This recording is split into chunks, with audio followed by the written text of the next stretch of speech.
So we're back with a breakout review of Dino Charge Volume 3. Hi, I'm Camilla Luddington and you're watching Airlim.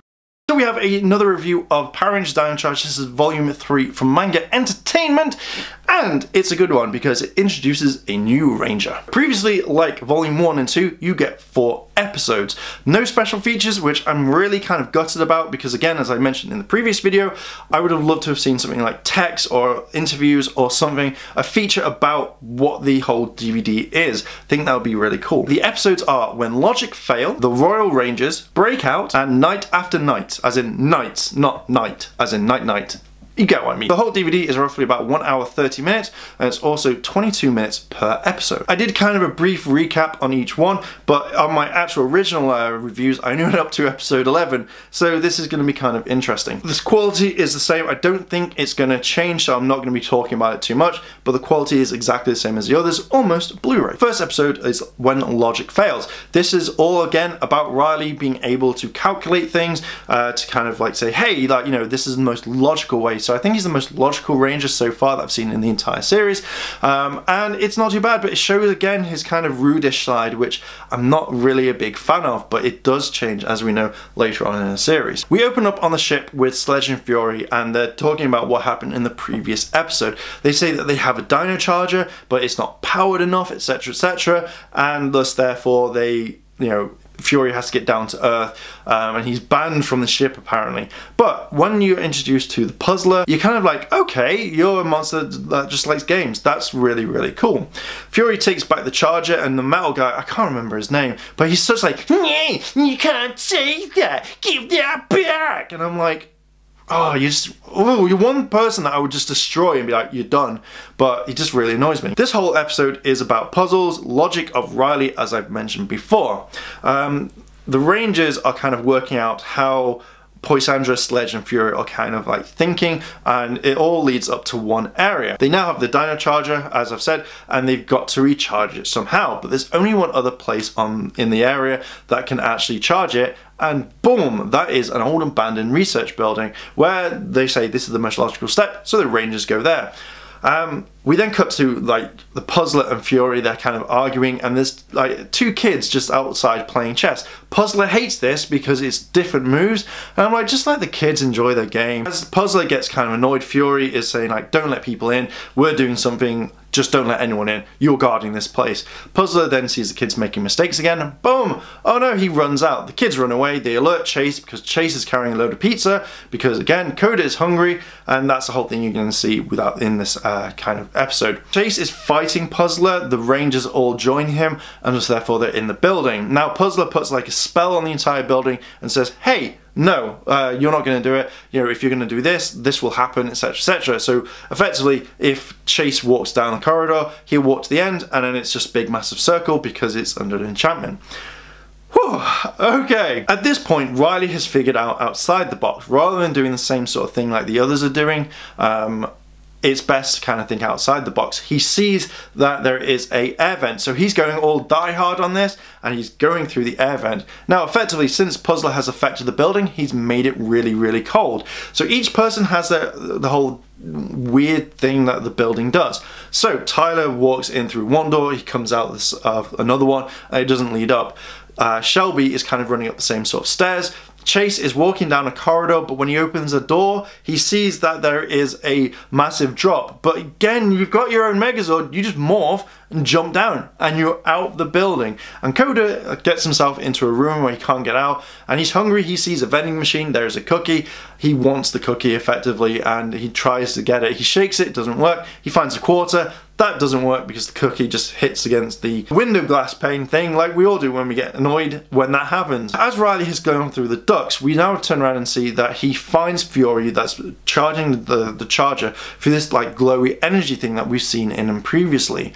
And this kind of reminded me of White Light, where we saw Billy looking for the White Ranger, so I kind of like that kind of throwback a little bit, that kind of nod. If it wasn't a nod to the series, I'm going to say it is, but I really like that part. Riley gets out of the building, he sees that Puzzler has put the spell on, everything is getting colder and colder, and then Kendall contacts Riley and says, hey, I've not been able to get in contact with you guys, are you okay? What's happening? And Riley explains the situation. This is when Riley's logic kind of fails but kind of works at the same time. Kendall is turning around saying, like, you need to go get that charger. You know, the others will be fine very briefly. This is your only chance to get that. This is the most logical step. So as Riley's about to do it, he doesn't see it very well. He says, no, I can't leave my friends. And this is when you kind of see the logic break. So he challenges Puzzler to a match, to a chess match, which is a really weird, it reminds me of the Star Trek ones. So as they are playing the game, the stakes are that if Riley wins, his friends are let loose. If Puzzler wins, he gets Riley's Energem. And he goes like, yeah, fine. So as they start playing chess, Riley's throwing marbles down different things. He's calculated the angles of what needs to happen and then hoping that it will alert the other Rangers to get out via the air ducts. And it works. One thing I did like is when they do this, Coda goes through it, but he knocks over all these boxes. And when he looks, he sees that there's tons of cookies. And he's like, oh, if that was me, I would just turn around and I would jump back down, grab the cookies, jump back up, eat the cookies, and then fight. At this point, Puzzler thinks he's won the match. He's like, aha, I've got you now. Your Energem's going to be mine. And actually, Riley's like, nope, nope. This is what it's like. These are my friends. They come out, and when his friends are standing there, Puzzler's like, you cheated? He's like, no. The aim of the game was to free them. It was nothing else. They start fighting, and then we switch to Fury, who's found the Pterazord. He summons the Pterazord, and it goes to the city. Sledge sees an opening. He makes the monster grow. The Rangers then call the Megazord, and they all start kind of fighting it out, duking it to make sure that the Rangers win. As the Rangers knock up Puzzler, Pterazord thinks it's being attacked, so therefore it destroys the monster quite quickly, and then that's it. The Pterazord is now running out of power. The charger goes back to Fury, and then that's pretty much it. The Rangers go back to the base, and then Riley then goes over things with everybody and says that when he saw Fury, he saw the kind of the energy coming out of him, and it ends really kind of like abruptly with Tyler saying, we need to sort this, we need to beat this, we need to find out what it is. And then the episode just ends. So I'm going to try and sum this one up because I don't want the review to be too long. Royal Rangers is all about how they have the treasures of Xandar. They find out that there's an Energem, which is the stone of Xandar. They find out about Ivan, who is the protector at that time. But what I don't understand is the fact is they've got no photographic evidence. They've got no drawings effectively. How have they got a really clean picture of Ivan the knight? How? It just doesn't make sense. With this one, you see Shelby's kind of bratty side to some degree, where she doesn't understand how certain things work. She doesn't like the fact that the prince treated Ivan really badly, to point those where it was like that back in those like medieval times. The point where she wants her friend Justin to have like his art everywhere in the museum because he's a really good drawer, and he is. But Shelby has to learn that it doesn't always work like that. When Kendall says, look, this is a museum, not an art museum.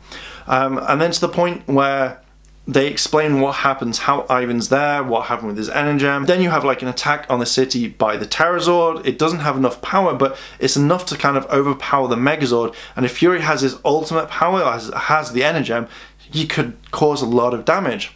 When they fight, they lose, the Pterazord has to fly off because it's got to have its own power. And then much later on, the Rangers are kind of going through the stuff like from the Xandar exhibition, or exhibit, should I say. Shelby picks up the tiara and she moans, saying that this could feed like many people rather than being locked in a box.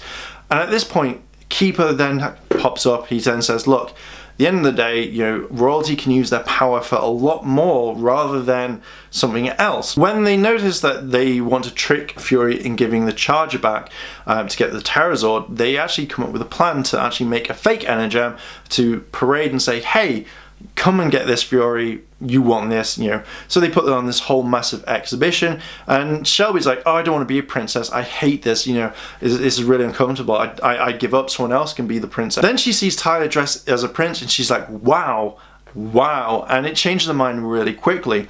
As they put on this exhibition to bring kind of Fury in with his charger, the next day they put on the show, they say, hey, you know, this is what's going to happen. It's very strategically placed that what's going to happen is going to happen, if that makes sense. Shelby then turns around and uses her power as a princess at the time to get Justin a job, to be an artist, and it works. Fury then turns up after a while and steals the fake Energem. He puts it in the Pterazord, it kind of ejects him. They go off and fight Fury because he's not in the area. and it's quite interesting. I really liked this fight because it was slightly different. So as they're fighting, everyone's gone off in their own little areas. Tyler is going against Fury. Fury and Tyler are fighting. This gold thing inside Fury like pops up, and Tyler is stunned. He thinks that it's his dad, and he's not able to fight him anymore, and that's when Fury escapes with the two other goons, and they just disappear. When they return back to the base, Kendall's like, hey, come on, why didn't you attack? You had a perfect opportunity. Why didn't you do this? And Tyler turns around and says, I think my dad's inside Fury. I think that Fury captured him, and he didn't want to do anything. If you destroy Fury, you destroy what's inside him, and thus therefore Tyler didn't want to do that because it's his dad, or he thinks it's his dad. The other Rangers are like, yeah, we totally agree, and the episode ends. Breakout continues after what happened in the previous episode. It's not like a time skip or anything. This is when Sledge is looking at all of Fury's past mistakes and says that he hates it, but he has the Zord. So now we go back to the museum where Kendall is talking about Ivan and the treasures of Xandar and what happens that way. You get a really good kind of backstory, and it ends. At this point, as she's talking, you see cars turn up. It's actually Prince Philip in the cars, who is the third prince, or third family member of the Xandar kingdom. Now it's really nice because Prince Philip is English, and it's not just like an American accent. It's I don't know if it's proper or it's a fake English accent, but I think it's kind of really cool. So that to me was kind of nice to actually see, and it's actually something a little bit different. Prince Philip takes everything away from the exhibition, and they turn around and drive off. But Coda notices that there are bad guys following, mainly Vivexes. The cars are attacked by Poisandra and Fury, etc., and they're all attacked. At this point, Coda saves Prince Philip. They kind of rush away while everyone else is fighting. Prince Philip's like, I treated you like crap. Why are you saving me? And Coda's like, there's good in everyone, even if you're a douche, which is kind of like that. At this point, they were getting attacked, and Fury takes the Energem. Coda tells Philip to run, and then they go off to the quarry where Poisandra and all the others are that are going through like the kind of wreckages. Fury then says he has the Energem. He summons the Terrazord, and Prince Philip watches the Rangers morph, and he's like, those guys, oh my god. At this point, the reason why Tyler's not there at the moment is because Kendall has said that she's got a new charger for him that will help, and suddenly out of nowhere the Terrazord gets attacked, and it's actually Tyler riding the T-Rex, or Rexy. Apparently this Dino Charge makes his neck kind of like grow, so he's able to take a chomp out of the Terrazord, which then makes it fall down and it can't attack.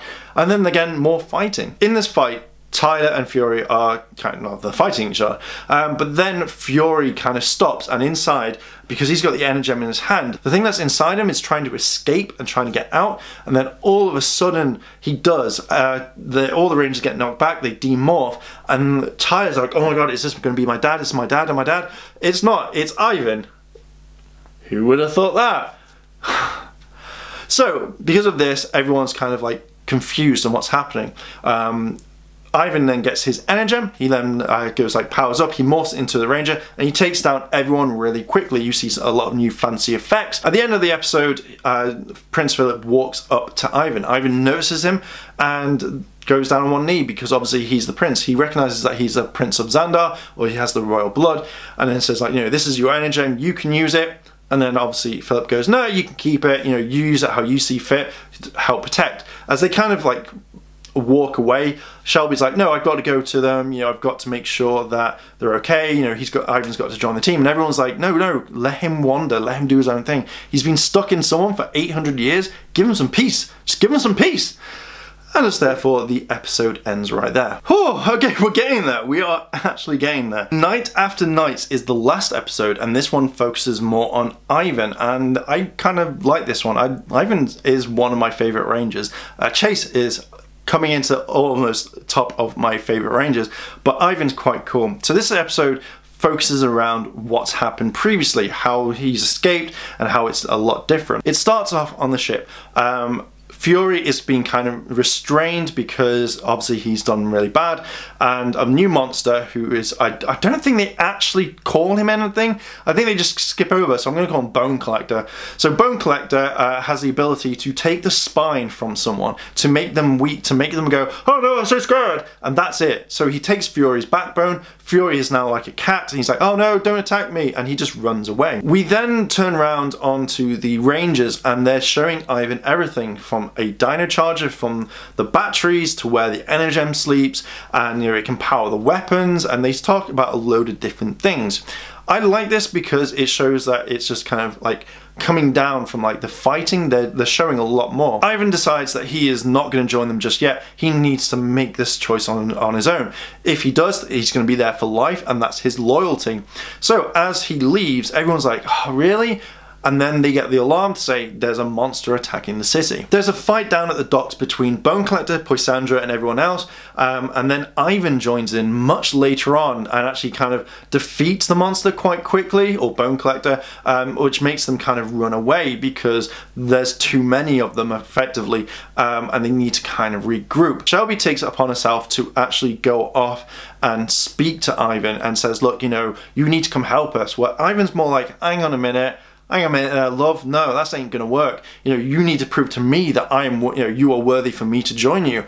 And Shelby brings up a quick point, says, without us, you would still be in Fury. How is that not proving? And Ivan's like, oh crap, okay, cool, I'm going to go there, and I'm going to come and see the Rangers, and I'm going to judge for myself again, talk to them, blah, blah, blah, blah, blah. At this point, the Rangers are all talking about Ivan. They're saying, like, he's too big for his boots, where Coda makes a joke saying we're getting bigger boots, and they start talking and saying, is he really right for the team? At this point, Bone Collector has jumped down and like restrained the Rangers. He's then taken their backbones, and as Ivan and Shelby turn up, they see that they're all scared. They're like, they can't face the monster. And this is one thing that kind of really annoyed me, was why didn't Ivan attack the monsters? Why did he just watch and go, those scallywags, I'm not doing that, I'm not joining a team of you? And that's pretty much it. And even Shelby, she doesn't really do much. You kind of think like, I'm going to go attack these monsters, they're the ones that need to be attacked. As Ivan's walked away, Shelby has got the Rangers back to the base, and they're not going in the T-Rex mouth because they're scared of it. They're thinking it's going to eat them, it's going to do stuff, and I kind of like this humour that they put in, because it was really funny where Tyler's like, I'm not going in there, I'm scared of a T-Rex. No. I generally found that a funny moment, and it did make me giggle. Ivan is now going around. He is looking for his own team to make his own army for some strange reason, and he finds a crossing guard. He then finds a street performer. Later he finds a old lady who is defended off a robber, and then obviously you have more people like a referee, and it's just really confusing. Back at the base while this is all happening with Ivan, Shelby is going off against the monsters. The others need to show that they've got backbone. They're scared of everything, even a mouse, and I don't know why. And I think that was over kind of playing it a bit. It just means that if you went boo, they would just run away and hide, and I think that was a kind of a bit of a letdown in the story. While all this is going on, Ivan and his crew are at the beach. They're saying, hey, cool, we're here, let's do stuff. And the way that it's edited and the music is perfect. I really liked it, so I don't know why we didn't get a little bit more editing at times, where it could be quick shots or it could just be scenes cut out. Oh, it was just absolutely perfect. As they're about to attack, they're all really ready for things, and then suddenly Viveks pop up and then everyone runs away. Now I'm confused on why they would run from Vivekses and not away from the monsters. That's what I just don't understand. But Ivan's more like, oh, they've all run away, what are we gonna do now? Shelby then comes in to kind of saves them, and Ivan's like, oh, the Pink Ranger, she's doing everything. So I kind of think now that he's going to build a loyalty with her, and then the rest of the team. Then we go back to the base. Keeper has given them a pep talk, and they've got their backbones back. They then go off to help Ivan and Shelby. So more fighting happens. Shelby and Ivan team up. They have some really cool visual effects, and it shows that they're working together. They defeat Bone Collector. Bone Collector grows huge, and then all of a sudden the Rangers then call in their Megazords, and this is now kind of led by Ivan. They use their attacks, they use multiple different combos, and then Bone Collector is defeated. We then switch back to the last scene, which is at the cafe, where Ivan is talking about what's going on, what's happening, etc, etc.